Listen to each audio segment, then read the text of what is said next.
Well, hey everybody, I'm really excited to be here with Juliana to share a little bit about her story and how God has worked through her life.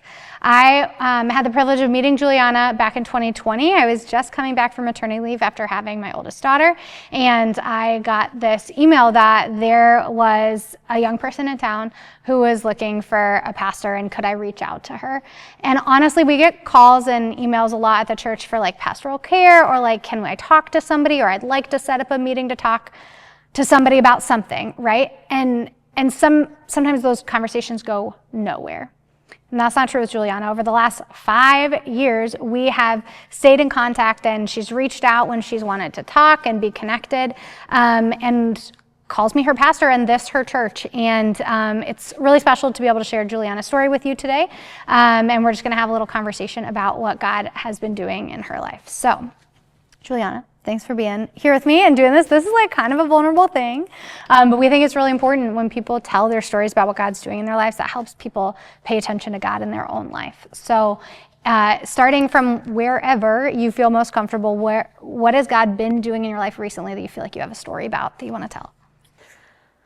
Well, I think when I came to you, when I asked for a pastor, I hadn't had any form of religious identity at the time, and I didn't see a point in any of it, to be honest with you. I just was so hurt because of all the trauma that I've experienced that I wasn't able to properly see what was actually happening. It was just all a part of his plan, right? Mm-hmm. So, when I met you, you just, kept like pushing me in a way that didn't push me too hard. And you gave me the faith I needed. You continued to push and show me that there was purpose, not just for me, but I was able to give, show other people their purpose. And so, overcoming all of this, I'm in college, right? Yeah. I didn't think I would, be able to make it this far. I'm in college and I'm working full time. And I'm currently in a divinity major, so I'm studying chaplaincy and biblical counseling to help other kids who were in the situation I was in. And I just think that's so powerful, and it's the true strength of that story that says a lot about his power. Yeah. I feel like there were a lot of moments in your story and just the parts that I've been able to see over the last 5 years, where like you might have been the only person in your life who was holding on to like hope for your future and holding on to like God's goodness for you despite everything that was happening to you or around you. And I know that at times that brought you to places of being hopeless too. Yeah. But one of the things I always try to encourage or mirror back to is that like you always had this like wisdom beyond whatever early teenage years I met you in, right? This like depth and this groundedness that was like not going to give up the fight for you. And like that's really hard to do, I think, to keep fighting for yourself when the world is like not giving you the best. It sure was. I'm going to be honest with you. I was dealing with some really, really hard mental health challenges. On top of that, my family was also dealing with mental health challenges. So I was this 13-year-old who's just taking care of herself, but also everybody around her, siblings, parents, everybody, right? And it came to a point where I realized, no, I can't help anybody if I don't take care of myself. And I didn't know how to help myself. I asked you one time, I was like, what do I do? What am I supposed to do right now? I don't know what to do. And you were like, just keep believing. It doesn't matter what you believe in, just keep believing. And that, spoke to me. Not in that moment, but when it hit me and I fully grasped the concept of what you were trying to say to me, I was able to, regain hope and become stronger and do better. And I was more driven than I ever probably was before that. Where do you feel like you are right now? Like you're in college, you're working full time. Do you feel like you're on solid ground right now? I mean, life's crazy as it is, right? But I think having,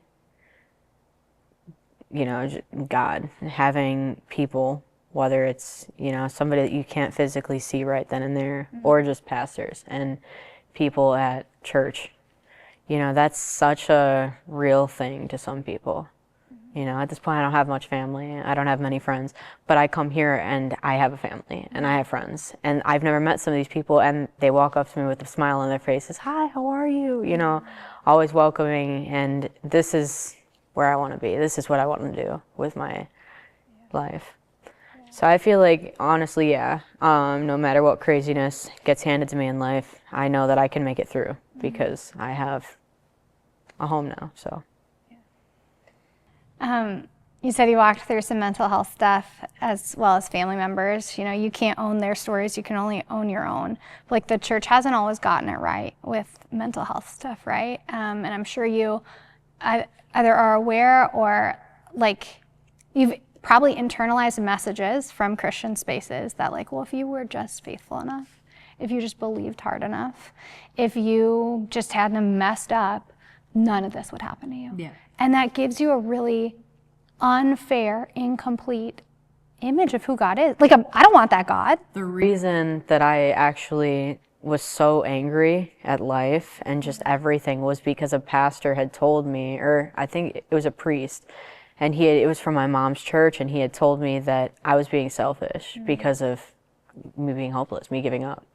He said, you're being selfish. You have a family, you have people that care about you. And I said, oh, but this is my life right now, right? I'm 13, I'm taking care of my mom, I'm taking care of my sibling. This is my life. Do you not understand why I would be hopeless? Would you not feel hopeless? And you know, he was like, well, no, I wouldn't. I wouldn't. And that was the most degrading thing someone could hear. So when I had met this chaplain who introduced me to you, she's like, well, you know, I can tell you that's probably not what it's going to be like there.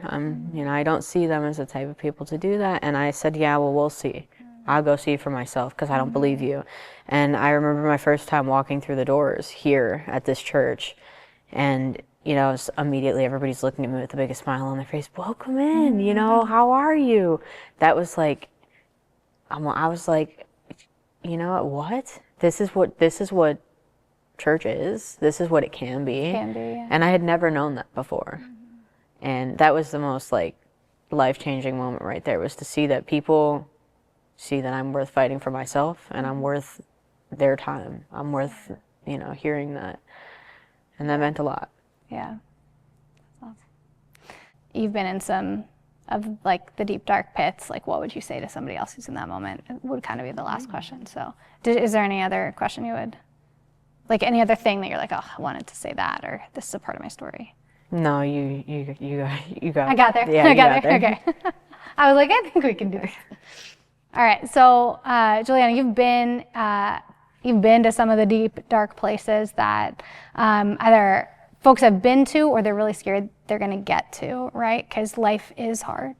And we do go through things that we didn't plan or didn't expect. What would you say to somebody right now who's like in one of those places that you've walked through before? What hope would you give somebody?